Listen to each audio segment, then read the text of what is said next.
Hello friends, ನೀವು ನೋಡ್ತಾ ಇದ್ದೀರಾ ಈಸಿ ಲೈಫ್ ವಿತ್ ಸೌಮ್ಯ ಕನ್ನಡ। ಇವತ್ತು ನಾನು ನಿಮಗೋಸ್ಕರ ತಂದಿದ್ದೀನಿ ಗುಲಾಬ್ ಜಾಮೂನ್ ರೆಸಿಪಿ।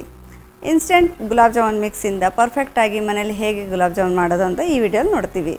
ಹಾಗಾದ್ರೆ ಬನ್ನಿ ವಿಡಿಯೋನ ಸ್ಟಾರ್ಟ್ ಮಾಡೋಣ।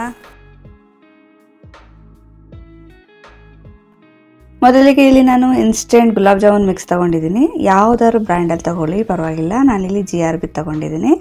ಇದು 100 ಗ್ರಾಮ್। ಇದನ್ನ ಓಪನ್ ಮಾಡಿಬಿಟ್ಟು ಒಂದು ಕಪ್ ಹಾಕೊಳ್ಳೋಣ। ಅಳತೆ ನೋಡ್ಕೊಳ್ಳೋಕೆ ಎಷ್ಟಿದೆ ಅಂತ। ಇದ್ರ ಪ್ರಕಾರ ನಮ್ಗೆ ಸಕ್ಕರೆ ಪಾಕ ಮಾಡೋಕ್ಕೆ ಈಸಿ ಆಗುತ್ತೆ। ಅದಕ್ಕೆ ಈಗ ನೋಡಿ 1 ಕಪ್ ಇದೆ, 1 ಕಪ್ಗೆ 1 ಟೇಬಲ್ ಸ್ಪೂನ್ ಮಾತ್ರ ಕಮ್ಮಿ ಇದೆ, 1 ಸ್ಪೂನ್ ಕಮ್ಮಿ ಇದೆ। ಈಗ ಇದನ್ನು ಜಡಿ ಆಡ್ಕೊಳ್ಳೋಣ, ಸ್ವಲ್ಪ ಗಂಟಾಗಿರುತ್ತಲ್ಲ ಅದೆಲ್ಲ ಸ್ಮೂತ್ ಆಗಲಿ ಅಂತ, ಆಗ ಉಂಡೆ ಕಟ್ಟಕ್ಕೆ ಈಸಿ ಆಗುತ್ತೆ।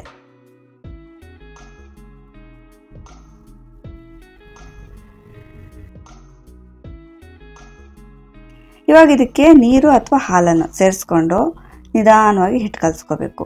ನೀವು ಬೇಕಾದ್ರೆ ಎರಡನ್ನು ಮಿಕ್ಸ್ ಮಾಡ್ಕೊಂಡು ತಗೋಬೋದು, ನೀರು ಹಾಲು ಎರಡನ್ನು ಮಿಕ್ಸ್ ಮಾಡ್ಕೊಬೇಕಾದ್ರೆ ತಗೋಬೋದು। ರೂಮ್ ಟೆಂಪ್ರೇಚರಲ್ಲೇ ಇರಬೇಕು। ನಾರ್ಮಲ್ ನೀರು ಅಥವಾ ನಾರ್ಮಲ್ ಹಾಲು ತಗೋಬೇಕು, ತುಂಬ ಬಿಸಿ ಅಥವಾ ತುಂಬ ಚಿಲ್ಡ್ ಆಗಿರೋದು ತಗೋಬಾರ್ದು।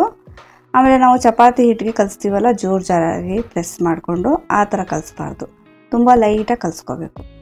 ಆಮೇಲೆ ಚೂರೇ ಹಾಲು ಹಾಕ್ಕೊಳ್ತಾ ಕಲಿಸ್ಕೋಬೇಕು, ಒಂದೇ ಸಲ ಜಾಸ್ತಿ ಹಾಕಬಾರ್ದು। ನೋಡಿ ಈ ಥರ ಕಲಿಸ್ಕೊಂಡಿದ್ದೀನಿ, ಈ ಥರ ಅಂಟೆಂಟ್ ಆಗ್ತಿದೆ, ಕೈಗೆಲ್ಲ ಈ ಥರ ಮೆತ್ಕೋತಾ ಇದೆ, ಬಟ್ಲಿಗೆಲ್ಲ ನೋಡಿ ಅಂಟೆಂಟ್ ಆಗಿದೆ। ಈ ಥರ ಟೆಕ್ಸ್ಚರೇ ಇರಬೇಕು, ಯಾಕಂದರೆ ನಾವು 5-6 ನಿಮಿಷ ಬಿಡ್ತೀವಲ್ಲ ಆಗ ಹೀರ್ಕೊಂಡು ಸ್ವಲ್ಪ ಸರಿ ಹೋಗುತ್ತೆ, ಇಲ್ಲ ಅಂದರೆ ತುಂಬ ಡ್ರೈ ಆಗಿಬಿಡುತ್ತೆ, ಉಂಡೆ ಕಟ್ಟಬೇಕಾದ್ರೆ ಒಡೆದೋಗುತ್ತೆ। ಈಗ ಕರೆಕ್ಟಾಗಿದೆ।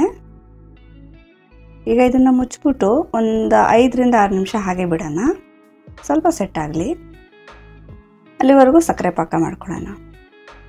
ಸಕ್ಕರೆ ಪಾಕ ಮಾಡ್ಕೊಳ್ಳೋಕ್ಕೆ ನಾನಿಲ್ಲಿ 1.5 ಕಪ್ ಸಕ್ಕರೆ ಹಾಕೋತಾ ಇದ್ದೀನಿ। ಗುಲಾಬ್ ಜಾಮೂನ್ ಪೌಡರು 1 ಕಪ್ ಇತ್ತಲ್ಲ, ಈಗ 1.5 ಕಪ್ ಸಕ್ಕರೆ ಹಾಕ್ಕೊಂಡ್ರೆ ಸರಿ ಹೋಗುತ್ತೆ। 1.5 ಕಪ್ ಸಕ್ಕರೆಗೆ 1.5 ಕಪ್ ನೀರು ಹಾಕೋಬೇಕು, ಎರಡು ಈಕ್ವಲ್ ಆಗಿ ಹಾಕೋಬೇಕು। ಈಗ ಸಕ್ಕರೆನ ಫಸ್ಟ್ ಮೆಲ್ಟ್ ಮಾಡ್ಕೊಳ್ಳೋಣ। ಸಕ್ಕರೆ ಎಲ್ಲ ನೋಡಿ ಚೆನ್ನಾಗಿ ಕರಗಾದ್ಮೇಲೆ ಇದಕ್ಕೆ ಏಲಕ್ಕಿ ಸೇರಿಸ್ಕೊತಾ ಇದ್ದೀನಿ, 2-3 ಏಲಕ್ಕಿನ ಕುಟ್ಬಿಟ್ಟು ಹಾಕೋತಾ ಇದ್ದೀನಿ, ಅಥವಾ ಏಲಕ್ಕಿ ಪುಡಿ ಇದ್ದರೆ ಅದನ್ನೇ ಹಾಕೊಳ್ಳಿ, ಒಂದು ಅರ್ಧ ಚಮಚ। ಈಗ ಇದನ್ನು ಹೈ ಫ್ಲೇಮಲ್ಲಿ ಚೆನ್ನಾಗಿ ಕುದಿಸ್ಕೋಬೇಕು, 7-8 ನಿಮಿಷ ಕುದಿಸ್ಕೊಂಡ್ರೆ ಸಾಕು। ಇವಾಗ ನೋಡಿ ಇದು ಸ್ವಲ್ಪ ಗಟ್ಟಿಯಾಗಿದೆ, ಈ ಥರ ಟಚ್ ಮಾಡಿದಾಗ ಈ ಥರ ಅಂಟೆಂಟಾಗಿರಬೇಕು। ನಮಗಿಲ್ಲಿ 1 ಎಳೆ ಪಾಕ 2 ಎಳೆ ಪಾಕ ಆ ಥರದ್ದು ಬೇಡ, ಈ ಥರ ಸ್ವಲ್ಪ ಅಂಟೆಂಟ್ ಸ್ಟಿಕ್ಕಿ ಆದರೆ ಸಾಕು, ತುಂಬ ನೀರಾಗೂ ಇರಬಾರ್ದು, ತುಂಬ ಗಟ್ಟಿನೂ ಇರಬಾರ್ದು ಪಾಕ। ಈಗ ಇದು ಕರೆಕ್ಟಾಗಿದೆ, ಈಗ ಇದನ್ನು ಇಳಿಸ್ಕೊಳ್ಳೋಣ। ಇವಾಗ ಹಿಟ್ಟು ನೋಡಿ, ಹಿಟ್ಟು ಚೆನ್ನಾಗಿ ಸೆಟ್ ಆಗಿದೆ ಗುಲಾಬ್ ಜಾಮೂನ್ದು। ಕೈಗೆ ಎಣ್ಣೆನೋ ತುಪ್ಪನೋ ಈ ಥರ ಸವರ್ಕೊಂಡು ಉಂಡೆ ಕಟ್ಕೋಬೇಕು। ಫಸ್ಟು ಚಿಕ್ಕದಾಗಿ ಡಿವೈಡ್ ಮಾಡ್ಕೊಬಿಡ್ತಾ ಇದ್ದೀನಿ, ಈಗ ನಮಗೆ ಅಳತೆ ಗೊತ್ತಾಗುತ್ತೆ ಈ ಥರ ಮಾಡೋದ್ರಿಂದ ಫಸ್ಟೇ ಎಷ್ಟು ಗುಲಾಬ್ ಜಾಮೂನ್ ಆಗುತ್ತೆ ಅಂತ, ಆಮೇಲೆ ಈಕ್ವಲ್ ಆಗಿ ಬರುತ್ತೆ ಎಲ್ಲ। ಈ ಥರ ಡಿವೈಡ್ ಮಾಡಾದ್ಮೇಲೆ ನಾವು ಉಂಡೆ ಕಟ್ಕೊಂಡ್ರೆ ಈಸಿ ಆಗುತ್ತೆ। ಇವಾಗ ನೋಡಿ ಒಂದು ಪೀಸ್ ಎತ್ಕೊಂಡು ಕೈ ಮಧ್ಯೆ ಇಟ್ಕೊಂಡು ಫಸ್ಟು ಪ್ರೆಸ್ ಮಾಡಿಕೊಂಡು ಉಂಡೆ ಮಾಡೋಕ್ಕೆ ಸ್ಟಾರ್ಟ್ ಮಾಡ್ಕೋಬೇಕು।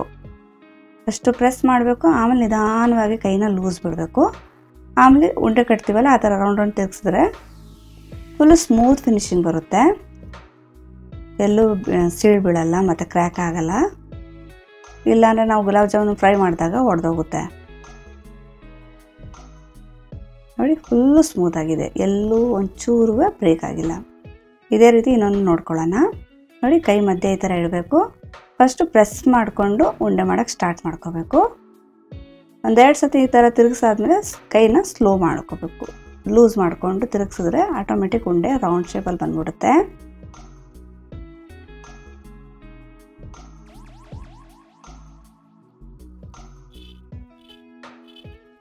ಇದೇ ರೀತಿ ಮಿಕ್ಕಿದೆಲ್ಲ ಮಾಡ್ಕೊಂಡಿದ್ದೀನಿ। ಟೋಟಲ್ ಇಲ್ಲಿ 17 ಉಂಡೆ ಆಗಿದೆ, ಆದರೆ ಪ್ಯಾಕೆಟಲ್ಲಿ ತೋರಿಸ್ತಾರೆ 20 ಆಗುತ್ತೆ ಅಂತ, ಇದಕ್ಕಿಂತ ಚಿಕ್ಕದಾಗಿ ಮಾಡಿದರೆ ಬಹುಶಃ ಆಗ್ತಿತ್ತು ಏನೋ, ಇದಕ್ಕಿಂತ ಚಿಕ್ಕದಾಗಿ ನಂಗೆ ಬರಲ್ಲ, ಸೊ ಇದರಲ್ಲಿ 17 ಉಂಡೆ ಆಗಿದೆ। ಈಗ ಇದನ್ನು ಡೀಪ್ ಫ್ರೈ ಮಾಡ್ಕೊಳ್ಳೋಣ। ಇವಾಗ ಜಾಮೂನ್ನ ಫ್ರೈ ಮಾಡೋಕ್ಕೆ ಎಣ್ಣೆನ ತುಂಬ ಹೊಗೆ ಬರೋ ಥರ ಬಿಸಿ ಮಾಡ್ಕೋಬಾರ್ದು, ಮೀಡಿಯಮ್ ಫ್ಲೇಮಲ್ಲೇ ಬಿಸಿ ಮಾಡ್ಕೋಬೇಕು, ಮೀಡಿಯಮ್ ಆಗೇ ಬಿಸಿ ಆಗಿರಬೇಕು, ತುಂಬ ಜಾಸ್ತಿ ಆಗಬಾರ್ದು। ನೋಡಿ ಇವಾಗ ಒಂದು ಚಿಕ್ಕ ಪೀಸ್ ಹಾಕಿ ನೋಡಿದ್ದೀನಿ, ಲೈಟಾಗಿ ಬಬಲ್ಸ್ ಬರ್ತಿದೆ, ಇಷ್ಟು ಬಿಸಿ ಆದರೆ ಸಾಕು, ಹಾಕಿದ ತಕ್ಷಣ ಕಪ್ಪು ಆಗ್ಬಿಡುತ್ತಲ್ಲ ಆ ಥರ ಆಗಲಿಲ್ಲ। ಈಗ ಒಂದೊಂದಾಗಿ ಜಾಮೂನ್ ಬಾಲ್ಸ್ಗಳನ್ನ ಹಾಕೋಬೇಕು, ಜಾಮೂನ್ ಬಾಲ್ಸ್ ಹಾಕಿದಾಗ ನೋಡಿ ಈ ಥರ ಲೈಟಾಗಿ ಬಬಲ್ಸ್ ಥರ ಬರ್ತಿದೆ, ಇಷ್ಟು ಬಂದರೆ ಸಾಕು। ತುಂಬ ತಣ್ಣಗಿರೋ ಎಣ್ಣೆಗೂ ಹಾಕೋಬಾರ್ದು, ಇಲ್ಲಾಂದರೆ ಎಣ್ಣೆ ಎಲ್ಲ ಹೀರ್ಕೊಬಿಡುತ್ತೆ ಅದು. ಹಾಗೂ ಜಾಮೂನ್ಗಳನ್ನ ಒಂದೇ ಸಲ ಎಲ್ಲ ತುಂಬ್ಕೊಬಿಡ್ಬಾರ್ದು, ಜಾಗ ಇದೆ ಅಂದ್ಬಿಟ್ಟು 2 ಬ್ಯಾಚಲ್ಲಿ ಮಾಡಿದ್ರೆ ಸಾಕು. ಸ್ವಲ್ಪ ಜಾಗ ಸಫಿಷಿಯೆಂಟ್ ಆಗಬೇಕು ಜಾಮೂನ್ಗೆ. ಫ್ರೈ ಆಗ್ತಾ ನೋಡಿ ಅದಾಗದೆ ಮೇಲೆ ಬರ್ತಿದೆ. ತಕ್ಷಣ ನಾವು ಸ್ಪೂನಲ್ಲಿ ತಿರುಗಿಸ್ಬಾರ್ದು. ನಾನು ಬರೀ ನೋಡಿ ಎಣ್ಣೆನ ಮೂವ್ ಮಾಡ್ತಾ ಇದ್ದೀನಿ. ಜಾಮೂನ್ ಅದಾಗದೆ ತಿರುಗ್ತಾ ಇದೆ. ಸ್ವಲ್ಪ ಕಲರ್ ಚೇಂಜ್ ಆದಾಗ ನಾವು ಆಗ ತಿರುಗಿಸ್ಕೋಬೋದು. ನೋಡಿ ಇಷ್ಟು ಕಲರ್ ಬಂದಮೇಲೆ ಆರಾಮಾಗಿ ನಿಧಾನವಾಗಿ ಸ್ಪೂನಿಂದ ತಿರುಗಿಸ್ಕೊಂಡು ಒಳ್ಳೆ ಕಲರ್ ಬರೋವರೆಗೂ ಹಾಗೂ ಕ್ರಿಸ್ಪ್ ಆಗೋವರೆಗೂ ಫ್ರೈ ಮಾಡಿಕೊಂಡ್ರೆ ಆಗುತ್ತೆ. ಯಾವಾಗಲೂ ಜಾಮೂನ್ನ ಡಾರ್ಕ್ ಬ್ರೌನ್ ಕಲರ್ ಬರೋವರೆಗೂ ಫ್ರೈ ಮಾಡಬೇಕು, ಆಗಲೇ ತುಂಬಾ ರುಚಿಯಾಗಿ ಬರುತ್ತೆ.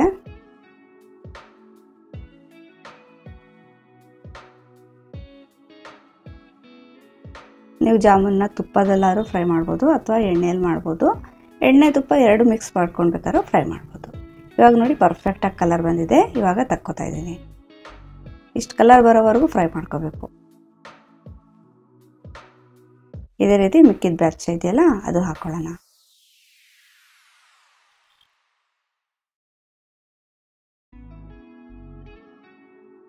ಇದನ್ನು ಅದೇ ರೀತಿ ಫ್ರೈ ಮಾಡ್ಕೊಳ್ಳೋಣ. ಪರ್ಫೆಕ್ಟಾಗಿ ಬಂದಿದೆ ನೋಡಿ, ಯಾವುದೂ ಒಡೆದೋಗಿಲ್ಲ. ಜಾಮೂನ್ಗಳನ್ನ ಫ್ರೈ ಮಾಡ್ತಾ ಒಂದು ಜಾಲರಿ ಮೇಲಿಡಿ, ಆಗ ಎಕ್ಸ್ಟ್ರಾ ಎಣ್ಣೆ ಇರುತ್ತಲ್ಲ ಅದು ರಿಮೂವ್ ಆಗುತ್ತೆ. ಎಣ್ಣೆ ಸಮೇತ ನಾವು ಜಾಮೂನನ್ನ ಸಕ್ಕರೆ ಪಾಕಕ್ಕೆ ಹಾಕಿದ್ರೆ ಎಣ್ಣೆ ಸ್ಮೆಲ್ ಬರುತ್ತೆ. ಈಗೆಲ್ಲ ಜಾಮೂನ್ ಫ್ರೈ ಮಾಡ್ತಾ ಅದು ಸ್ವಲ್ಪ ಉಗುರು ಬೆಚ್ಚಗಾಗಿದೆ, ತುಂಬ ಬಿಸಿ ಇಲ್ಲ ಜಾಮೂನು. ಅದಕ್ಕೆ ನಾವು ಅದನ್ನು ಬಿಸಿ ಸಕ್ಕರೆ ಪಾಕ ಒಳಗೆ ಹಾಕಬೇಕು. ಅಕಸ್ಮಾತ್ ಸಕ್ಕರೆ ಪಾಕ ತಣ್ಣಗಾದರೆ ಒಂದು ಸ್ವಲ್ಪ ಬಿಸಿ ಮಾಡ್ಕೊಳ್ಳಿ. ಬಿಸಿ ಆದಮೇಲೆ ಅದಕ್ಕೆ ಜಾಮೂನ್ಗಳನ್ನ ಹಾಕ್ಕೋಬೇಕು. ಹಾಕ್ಕೊಂಡು ಒಂದು ಸಲ ಮಿಕ್ಸ್ ಮಾಡ್ಕೋಬೇಕು ಈ ಥರ. ಆಮೇಲೆ ಇದನ್ನು ಮುಚ್ಚಿಬಿಟ್ಟು ಕಮ್ಮಿ ಅಂದರೆ 1 ಅವರ್ ಬಿಡಬೇಕು. ಆಗ ಚೆನ್ನಾಗಿ ಜ್ಯೂಸೆಲ್ಲ ಒಳಗೋಗುತ್ತೆ. ಬಿಸಿ ಸಕ್ಕರೆ ಪಾಕಕ್ಕೆ ಹಾಕಿದ್ರೆ ಮಾತ್ರ ನೋಡಿ ಒಳಗೆಲ್ಲ ಹೋಗುತ್ತೆ ಈ ಥರ. ಇವಾಗ 1 ರಿಂದ 1.5 ಗಂಟೆ ಆಗಿದೆ. ಎಷ್ಟು ಚೆನ್ನಾಗಿ ಊದ್ಕೊಂಡಿದೆ ನೋಡಿ, ಡಬಲ್ ಆಗಿದೆ ಸೈಜು.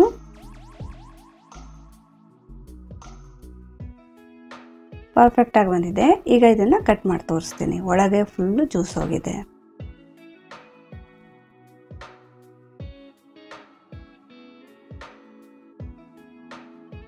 ನೋಡಿ ಎಷ್ಟು ಸಾಫ್ಟಾಗಿ ಮತ್ತು ಎಷ್ಟು ಜ್ಯೂಸಿಯಾಗಿದೆ. ಇವತ್ತಿನ ವಿಡಿಯೋ ನಿಮ್ಗೆ ಇಷ್ಟ ಆದರೆ ಪ್ಲೀಸ್ ನನ್ನ ಚಾನಲ್ನ ಸಬ್ಸ್ಕ್ರೈಬ್ ಮಾಡ್ಕೊಳ್ಳಿ, ವಿಡಿಯೋನ ಲೈಕ್ ಮಾಡಿ. Thank you for watching.